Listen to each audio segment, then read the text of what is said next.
Hi, my name is Ron. Welcome to my introduction video for speech communications here at Liberty University. Um, I think communication is one of the most important aspects of anyone in their life, especially if you're in the field of evangelism. I have a rather interesting experience that has to deal more with miscommunication than anything. About 10 years ago, I was at a summer camp or retreat in Haiti, and we were running a ESL classroom. And the head teacher there, for the sake of politics, I'll say, is Miss Brisby. She was a rather large woman and was rather gifted in the ability to motivate people to speak. And we had this nice little classroom that was built for us in some of the more devastated regions of Haiti. And one particular incident comes to mind, and that's we had just gotten there to the classroom, and she was introducing herself to the class, and she said, you know, I'd like to be able to take this time to thank God for everything that's been provided here, you know, for providing this classroom, for providing these beautiful desks and these brand new books. And this little boy stuck his hand up and he goes, oh, my dad said that we're not supposed to talk about God in the classroom, that Americans don't understand about God in Haiti. And the teacher was like, no, we discuss God in this classroom, that's okay. This public schools may be a little bit different, but yeah, definitely we thank God for everything here and everything that's provided for us. And he was like, wow, my dad said that we definitely couldn't talk about God in this classroom. You mean that I could talk to God in this classroom with everybody else here? And Miss Brisby was like, yeah, sure. If you'd like, you can join us in prayer tomorrow in front of the class and thank God for providing everything. Well, his eyes got really big. He's like, really? I can lead the prayer tomorrow and thank God for providing everything here? Because my dad says that, you know, God is the source of all of our lessons. And she was like, your father is a very wise man. He's like, oh yeah, he's the biggest vodun of the village. It's like, huh. She's probably thinking to herself, vodun probably means a chief or a leader. So his dad must be pretty important. The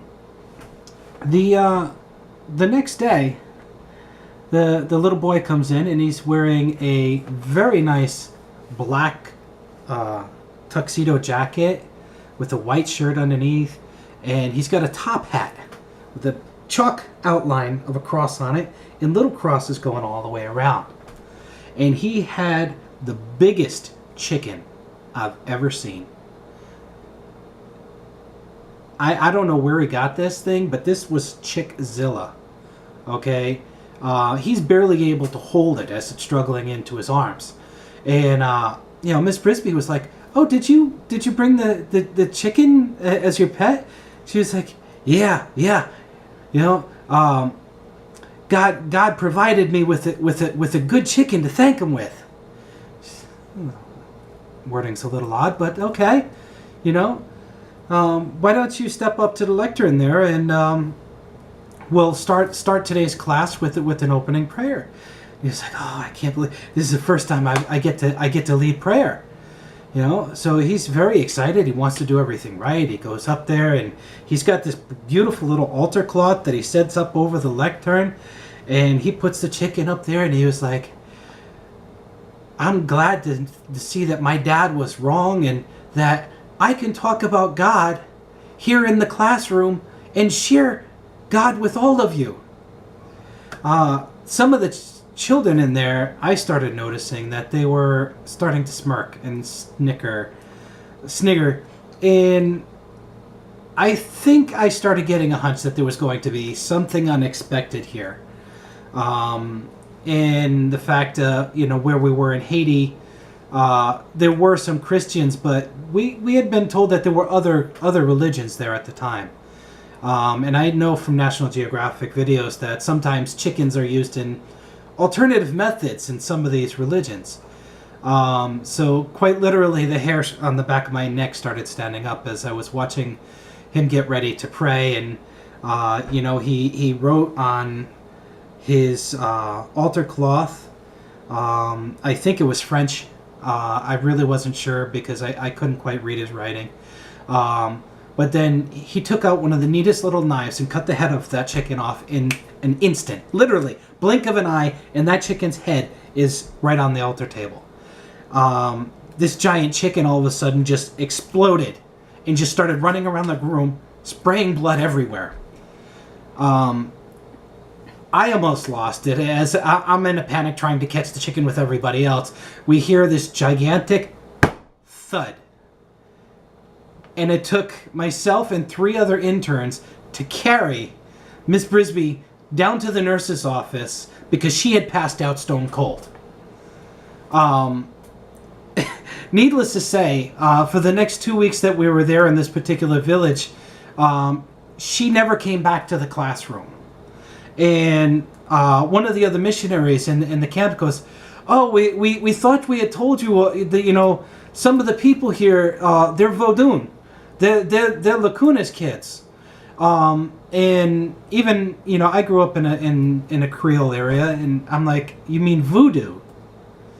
And my eyes lit up, and I was like, "Yes, that's pretty much what I saw in that classroom." And that's why, Miss Brisby wouldn't even go in that classroom anymore.